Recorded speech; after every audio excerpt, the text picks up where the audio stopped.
Hey, this is Keith Bear at Possum Sausage Forge. So I've been talking with a viewer of mine, and they requested that I make them a knife or two, if possible, out of a file. And they sent me this file. So I took the liberty of pulling the handle, and I heat treated, or just quenched, hardened the tang to make sure it is a steel that I can actually heat treat here in my shop. It doesn't have some special, witchcraft, voodoo, Halloween stuff going on. So I heated up to critical, and I just quenched it in cold motor oil. It's like, the absolute worst thing to quench in. And that hardened up nice. Skates the file real nice. So what I'm going to do is I'm going to go ahead and normalize the tang. And the reason I did the tang, you can kind of see the temper colors. If this was something I couldn't harden, I wouldn't be destroying the file. I could just, stress relieve the tang and ship back to him and say, sorry, I can't use this material. But what I need to do now is I need to stress relieve this because it's as is quenched. But what I'm going to do is I'm actually going to work from this end of the knife. He wants a little, like a bird and trout knife. This is a touch over 3/16 thick. So what I'm going to do is I'm going to grind all these teeth off so they don't forge into cold shuts and little stress risers. So I should be left with some 3/16 stock, and I can thin that out, hopefully pull that bird and trout knife out of here, be left with some material, and he requested I make a second knife if I could. So what I'm going to do for this video, I'm going to try pausing between heats. If I do an operation that takes, 3 or 4 heats, whatever, I'll pause between all that, just kind of give updates through the video. I'll try to show some hammer swinging, but trying to keep this video relatively short, but by pausing between shots, I can, be able to show the entire however long process in less time. So this will be my first time, besides the little introduction I did on my flintlock gun, this will be the first time actually using the pause button on a video to kind of cut from one scene to another. So we'll see how this goes. Alright, I have the tang up to critical temperature, letting it cool beside the forge for a little while so I can handle it, flip it around. I just wanted to kind of explain the reason that I'm making the bird and trout knife out of the front and the second potential knife out of the tang end is because the first knife, the knife that he wanted, is a full tang knife. The second knife will be a rat tail tang. So I can utilize the material that's already in the tang for the second rat tail knife, should I have enough material left over. Alright, so I got all the teeth ground off. I let the tang anneal, or normalize, and then I just heated all the cutting section up to like a black heat just to get past tempering colors, so I could, for one, cool faster, and then I can just soft enough I can grind the teeth off without going through a flap disc. On a good note, it sparked very well the entire time, so I don't believe this is case hardened steel like a lot of modern files are. And I left the, I don't know if you'll be able to see it, left the stamp on the tang. I don't know if I'll be able to work that into the second knife. If I can, I think it'd be really cool. It's a Bedford out of Sheffield, made in England. So it's good Sheffield steel. So now that's all cleaned up. I got a good billet. It started out about 210, 215 thousandths thick, something like that. And as we stand, after grinding teeth off, it's a consistent 200 thousandths. So we're still a bit over 3/16.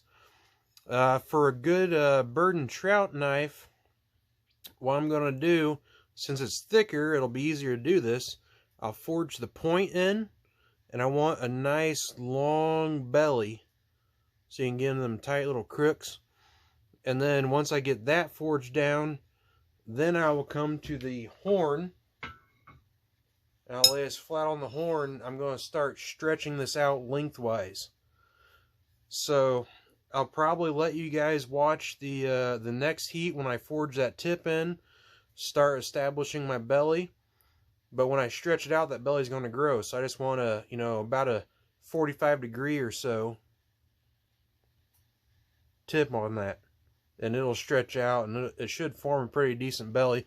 This will be a forge finish knife, so I'm going to try to keep my heats pretty low to avoid too much carbon loss. But I may have to do a little bit of grinding to get below some decarb before doing the heat treat, and then I'll just leave the finish on after heat treat. But I'll show you guys what all that looks like. So we'll catch you on this next heat. Alright, I'm up to about a yellow heat. A little bit hotter than I want to do a bunch of forging at, but since I'm driving that entire corner back into itself, that's a lot of metal moving. The hotter the better. It's kind of a double-edged sword, but I'll see if I can show you guys driving that corner in. I might, if I can do it all real quick, then I can start drawing it out. So here we go. It's a nice yellow heat.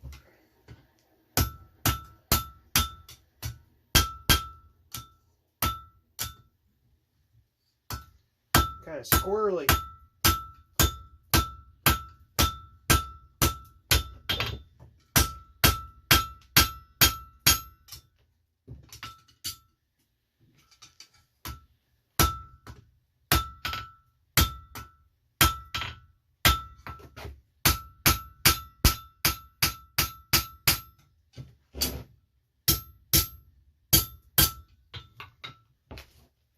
Alright, so here we are after the first heat.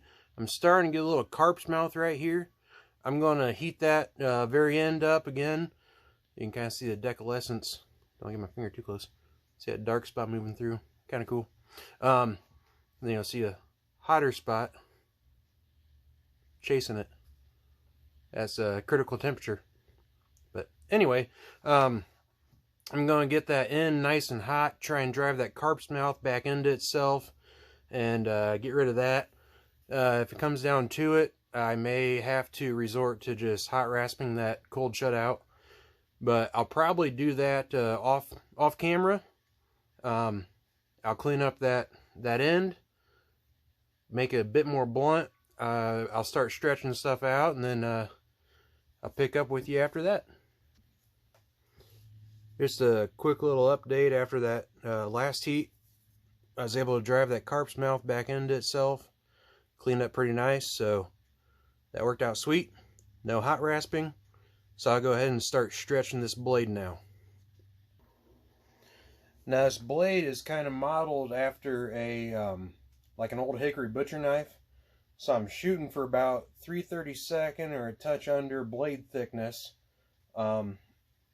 What the customer wanted was, that style knife, like an old butcher knife. Overall length will be 9 inches, 4.5 inch blade, 4.5 inch handle. So I've got it up to a nice orange, bright orange heat. I'm going to start stretching this over the horn. I'll show you guys at least one heat of that, just so you can see how that happens. So I'll just lay it flat, starting at the tip on the horn, and just work my way back and pull all the material out.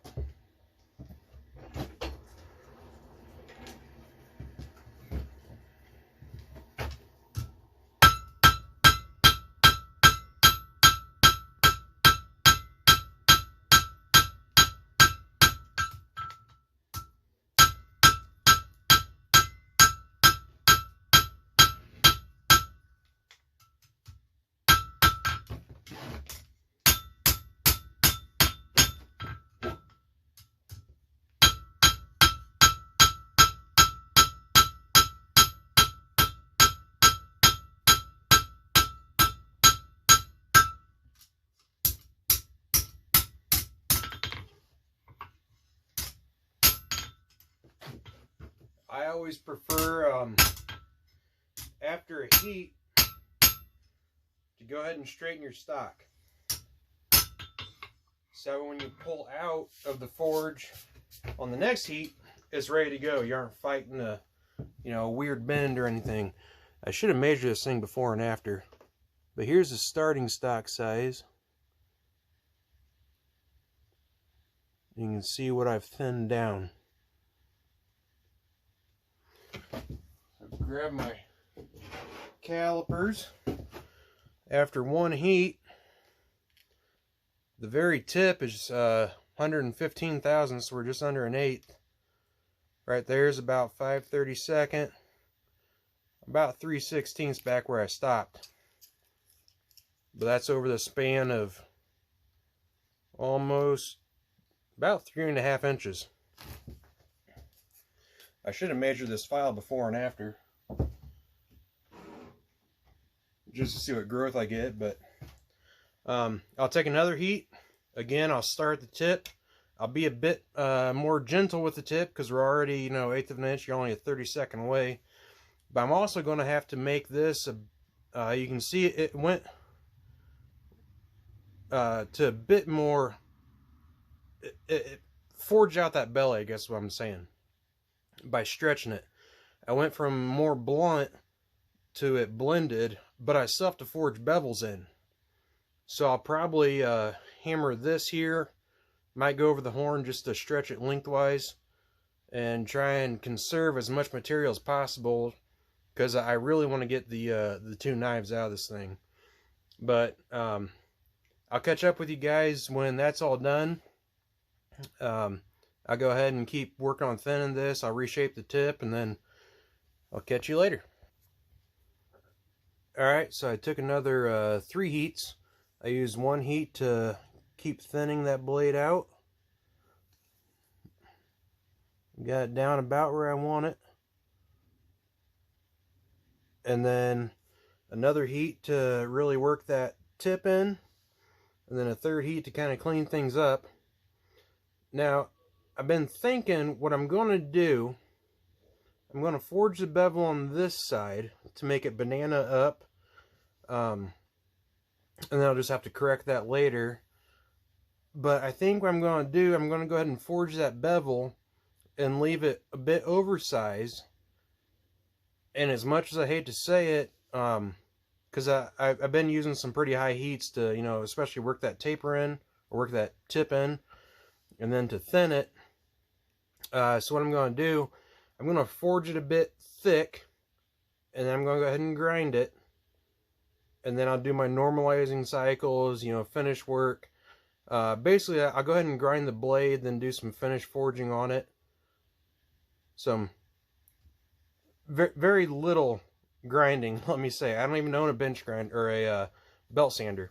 I just want to make sure that I'm behind all the decarburized steel, because it's for a customer. I don't want to send them some crap forge work. So I'll go ahead and forge these bevels in. I'll have to true everything back up because of the banana, but I'll get that done, and then I'll show you what that looks like. I'll do some quick grinding, and then we'll go back to the forge and clean everything up there. So we'll see what that looks like. And let me just clarify, the customer wanted a forge finish, which I'm going to do, but I'm not one of those guys to call this forge to finish. There's a difference. Alright, so one of the joys of work like this, I just took about half a dozen heats. I drew out the bevels and got everything worked down. I got the belly where I liked it. The blade looked great. And thought I was where I should be. Got all that done, went to the ruler, and it's 4 1/4 inches. So, back in the fire, and I'm going to try and pull out another 1/4 inch of blade, make it 4 1/2 like the customer wanted. I also thought that I would say I've done some thinking, and I don't think I'm going to do any. I'll do some, like a rough profile grind with the grinder. I'll clean up the bevels, just get that scale knocked off, make them clean. But I mean, I haven't heated this thing up to forge welding temps and held it there for, 10-15 minutes. I haven't had, I shouldn't say this, I haven't had any sparklers, so I'm not burning any steel. I'm not holding at those high temps, so I think we'll be just fine as far as like decarb goes. Especially when I do like a very light profile grind, I'm just going to take a 32nd, maybe a 1/16 of an inch off just to smooth the edge. And then like I said, a very light bevel grind just to true everything up. But hopefully, I mean, I'll leave as many hammer marks in there as I can, because the idea is to forge it as close as possible. So I'll go ahead and pull the bevel back a bit, get that 4.5 inches, and then once all that is done, I will show you guys what it looks like. Alright, so I took another 2 heats and I pulled that, you can see it against my glow in the dark white skin. I pulled that edge back, so we got 4.5 inches of blade. We've got a really nice distal taper going on. I'm really happy with that. And right here's where the blade ends. And we're about 1/8 of an inch here, but I kind of like it. And then I'm really liking the profile. And I've got that edge, get a different hold on it. That edge, I mean, we're talking, it's going to fluctuate, but it's a 1/16 of an inch to an 1/8 of an, or a 32nd of an inch. I've got that edge real fine. So what I'm going to do now is I will pull out the material for the handle, and I'm going to do what's called a tapered tang. So that taper on the blade, it goes from, just under 1/8 of an inch down to nothing once it's sharp. And the tang will start out about 1/8 of an inch and go down to hopefully about 3/32, maybe a 1/16, because I want to pull as much out of this as I can and save material for the second blade down here. So I'll get this back in the forge, flip it around, I'll start drawing out that tang, and then I'll get back with you guys once that's done. I just want to say, for any of you that don't know, the taper, distal taper, which would be the blade being thickest at the handle and getting thinner, and then mirroring that for a tapered tang where it gets thicker at the handle, or thicker at the blade, and tapers towards the end of the handle. It does use a bit more material, but by having that thicker right at the blade handle conjunction, it puts the mass more right at the front of your hand. And so when you grab that blade, it's all balanced really well right here in the front of your hand. And I think that'd be really good for a bird and trout knife, or a field and stream type knife. So when you're dressing game, it's not a weight forward where, like you feel like you want to chop with it, but it's not so much handle back that you feel like you can't chop with it. Now, this isn't a chopping knife, but I want the balance where you pick it up and you feel like there's nothing in your hand. It'll just be a very nice flowing knife, and it's going to have that nice belly to the blade, so that'll help with like the slicing.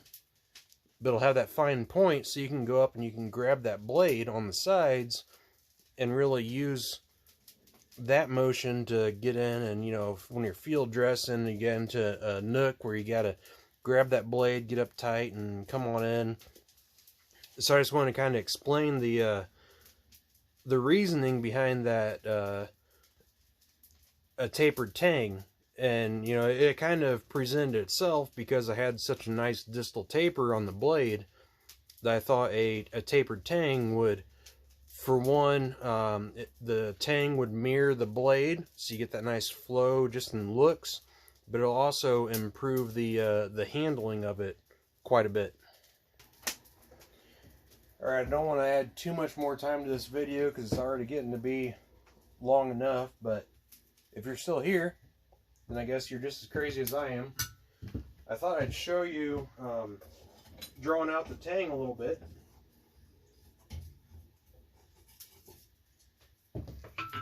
Same thing over the horn, just like we did on the blade.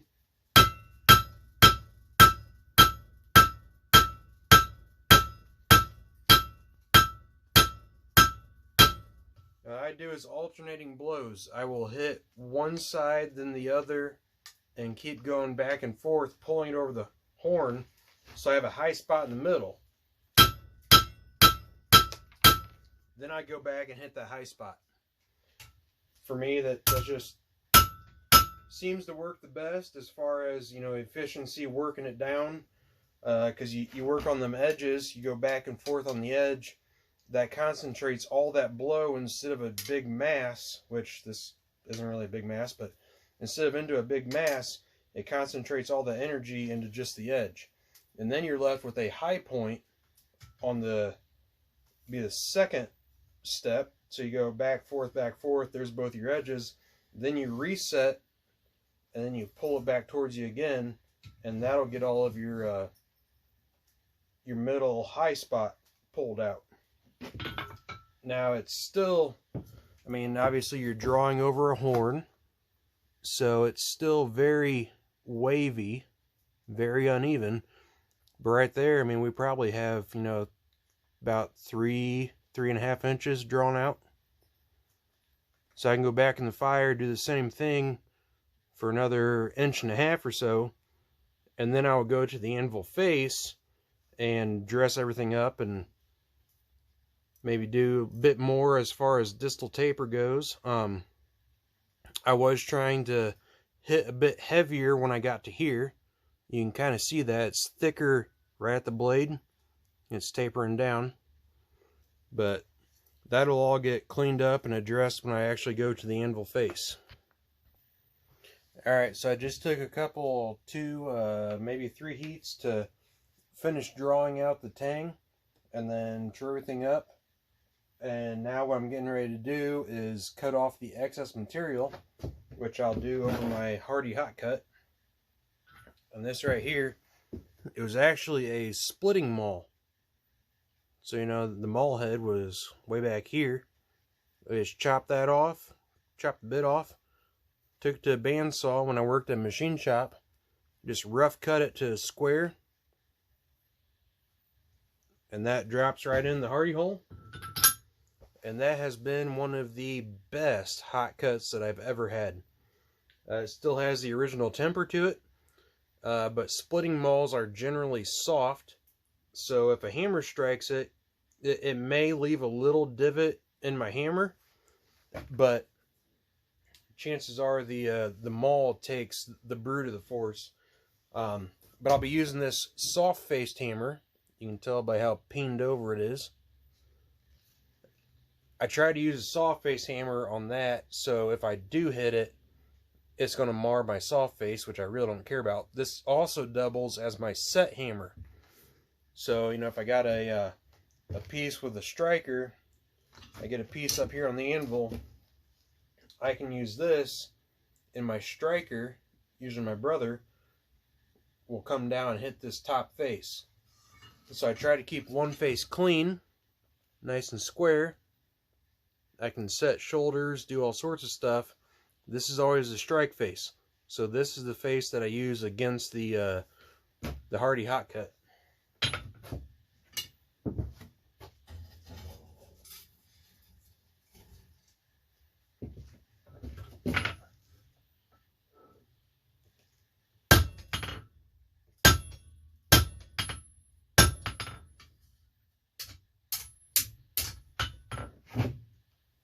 Now on some like this, I've got a good score on that one side.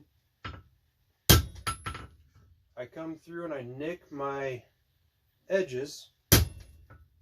go back to that first side and cut most of the way through.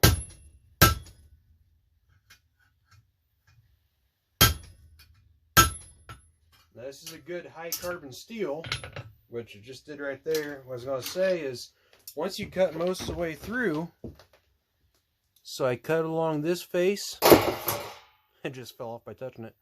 Then I nicked my corners, and then I'll just grab a separate pair of tongs, grab that rag end, flip back and forth, break it off.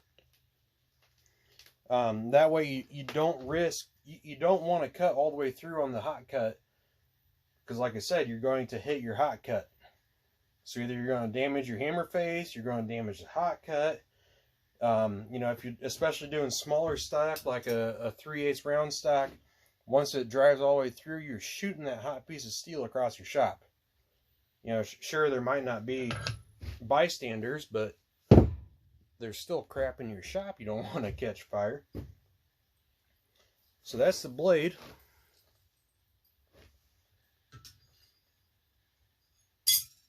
Those tongs are too big to grab that distal taper.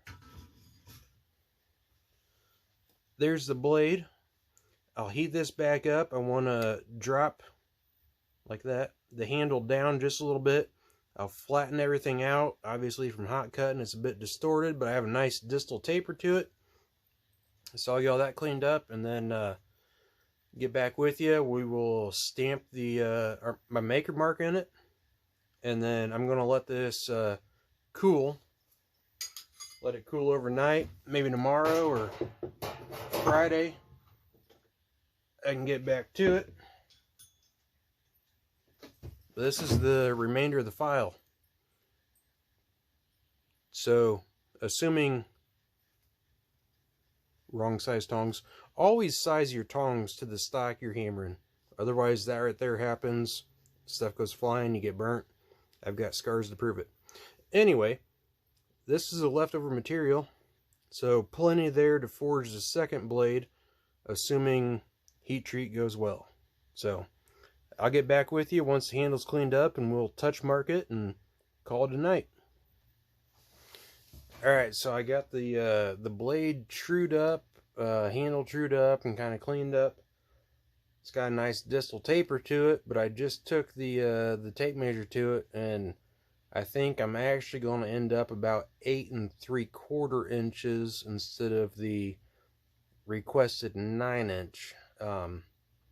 Since it's been cut off, I don't want to thin the blade anymore. I don't want to thin the tang anymore. It kind of is what it is, which sucks. But I'm going to go ahead and heat the blade up. Next frame that you see, I'll be coming out of the forge.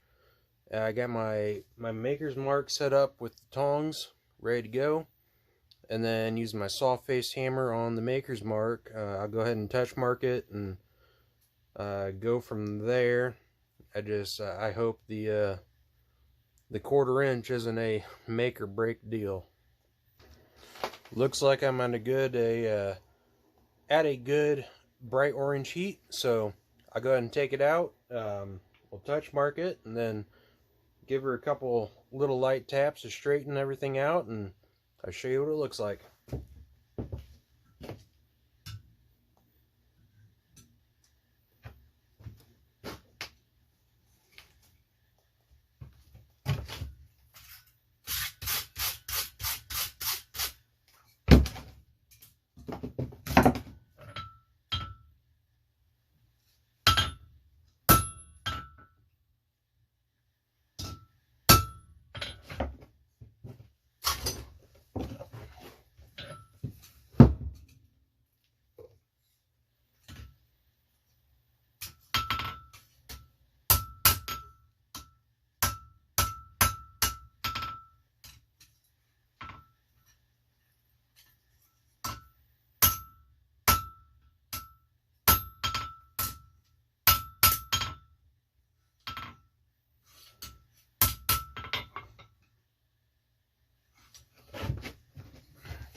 So there's that knife blade. We're going to do just a simple box handle on the end, which the customer is actually doing.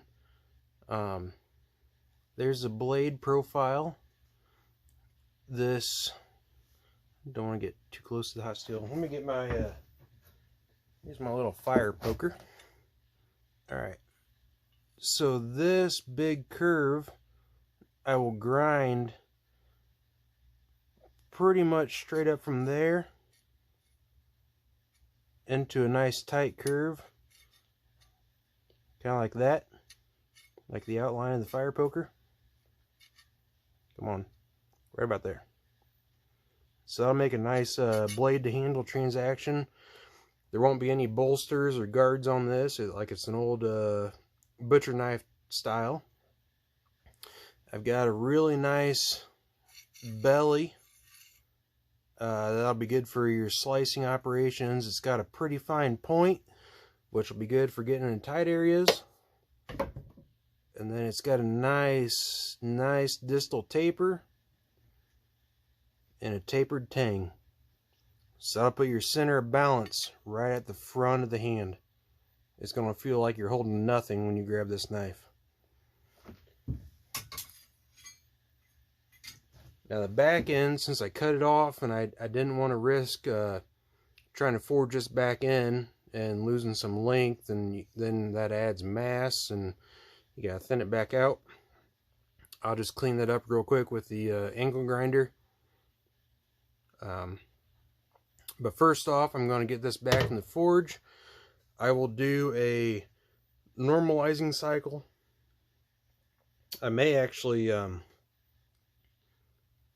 to be pretty late. I may heat it up and throw it in the ashes, so I can actually anneal it instead of just normalizing. So I may do a normalizing cycle or two where I heat it up to glowing and then just let it air cool.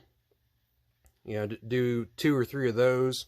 In the last heat, I'll heat it up and I'll shove it in my bucket of ashes and let it cool down as slow as possible.